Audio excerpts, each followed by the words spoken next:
Hi friends, ரொம்ப டேஸ்டியான chicken biryani chicken 65 எப்படி செய்யுதுன்னு பார்க்கலாம். வாங்க வீடியோக்குள்ளே போகலாம். ஸோ ஃப்ளிப்கார்ட்டில் வந்து நான் அனார்கலி கொடுத்து ஆர்டர் பண்ணியிருந்தேன் ஃப்ரெண்ட்ஸ். அதை அன்பாக்ஸ் பண்ணி பார்த்துடலாம். ஸோ நான் 10 டேஸ்க்கு முன்னாடி இந்த ட்ரெஸ் ஆர்டர் பண்ணுறப்ப 650 இருந்தது. இப்போ வந்து ப்ரைஸ் கம்மி பண்ணியிருக்காங்க. மெட்டீரியல் வந்து பியூர் காட்டனில் கொடுத்துருக்காங்க. பிளாக் கலர் வந்து சூப்பராக இருக்குது பாருங்கள். ஸோ உங்களுக்கும் ட்ரெஸ்ஸில் வந்து பிளாக் கலர் ரொம்ப பிடிக்குமான்னு கமெண்ட் பண்ணுங்கள். சிக்கன் பிரியாணிக்காக நம்ம முதல்ல சிக்கனை வந்து நல்லா மேரினேட் பண்ணிடலாம். சிக்கன் வந்து 1/2 kg எடுத்திருக்கேன். ஸோ சிக்கனை நல்லா வாஷ் பண்ண பிறகு garam masala, chilli powder, turmeric powder, lemon கொஞ்சமாக லெமன் வந்து பிழிஞ்சு விட்டுக்குங்க. 1/2 hour மேரினேட் பண்ணி வச்சிடலாம். ஸோ 1/2 ஸ்பூன் சால்ட் ஆட் பண்ணிக்கோங்க. 1/2 hour நல்லா மசாலாலே ஊறட்டும். ஸோ நெக்ஸ்ட்டு வந்து நம்ம சிக்கன் 65க்காக மசாலா பெரட்டி வச்சிடலாம். பிரியாணி செய்கிற பாத்திரத்தில் நெய் வந்து 2 டேபிள் ஸ்பூன் விட்டுக்குங்க. ஆயில் வந்து 3 டேபிள் ஸ்பூன் விட்டுக்குங்க. பட்டை, கிராம்பு, ஏலக்காய், அன்னாசிப்பூ ஆட் பண்ணிக்கோங்க.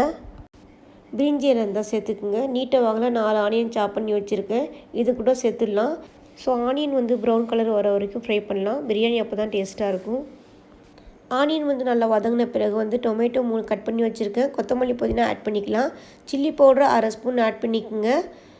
ஸோ நம்ம வீட்டில் வந்து குட்டீஸ் வந்து காரமாக இருந்தால் சாப்பிட மாட்டாங்கன்னா 2 பச்சை மிளகாய் ஆட் பண்ணியிருக்கேன். நீங்கள் காரமாக இருந்தால் 3 இல்லைன்னா 4 ஆட் பண்ணிக்கலாம். Garam masala 1/2 spoon, chilli powder 1/2 spoon, ginger garlic paste வந்து 1 ஸ்பூன் ஆட் பண்ணிக்கோங்க. மேரினேட் பண்ண சிக்கனை ஆயிலில் வந்து கொஞ்சமாக ஃப்ரை பண்ணிவிட்டு மசாலா கூட சேர்த்துடலாம். டர்மரிக் பவுடர் 1/2 ஸ்பூன் ஆட் பண்ணிக்கோங்க. சால்ட்டு வந்து 1 ஸ்பூன் ஆட் பண்ணிக்கோங்க. தயிர் வந்து 1 கப் ஆட் பண்ணிக்கோங்க. ரொம்ப டேஸ்ட்டாக இருக்கும் ஃப்ரெண்ட்ஸ். கண்டிப்பாக நீங்கள் செஞ்சு பாருங்கள். இந்த வீடியோ பிடிச்சிருந்தா மறக்காமல் சப்ஸ்கிரைப் பண்ணுங்கள். ஃப்ரெண்ட்ஸ் அண்ட் ஃபேமிலிக்கு ஷேர் பண்ணி விடுங்க. தண்ணி வந்து நான் 2.5 கப் ஆட் பண்ணியிருக்கேன். சிக்கன் வந்து மசாலாவில் வேகக்குள்ளே நல்லா தண்ணி விடும். அதனால் நான் 2 டம்ளர் தண்ணி போட்டிருக்கேன். 2 தக்காளி, பட்டை, கிராம்பு வந்து 2 போட்டுக்குங்க. மிளகு, ஜீரகம் 1 ஸ்பூன், சோம்பு 1 ஸ்பூன் எல்லாம் அரைச்சிட்டு இது கூட சேர்த்துக்கலாம்.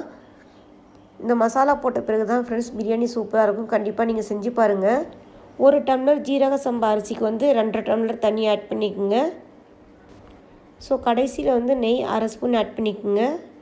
ஸோ இப்போ பாருங்கள், பிரியாணி பாதி வெந்துருச்சு. நல்லா பெரட்டி போட்டுடலாம். அடியில் வந்து தவா வச்ச பிறகு ஸ்டவ்வை லோ ஃப்ளேமில் வச்சுருங்க. பிரியாணி பாத்திரத்து மேலே வந்து வெயிட் வச்சுட்டு தமுக்கு விட்டுடலாம். ஸோ பிரியாணி வந்து இப்போ ரெடி ஆகிடுச்சு. இப்போ சிக்கன் 65 ரெடி பண்ணிடலாம்.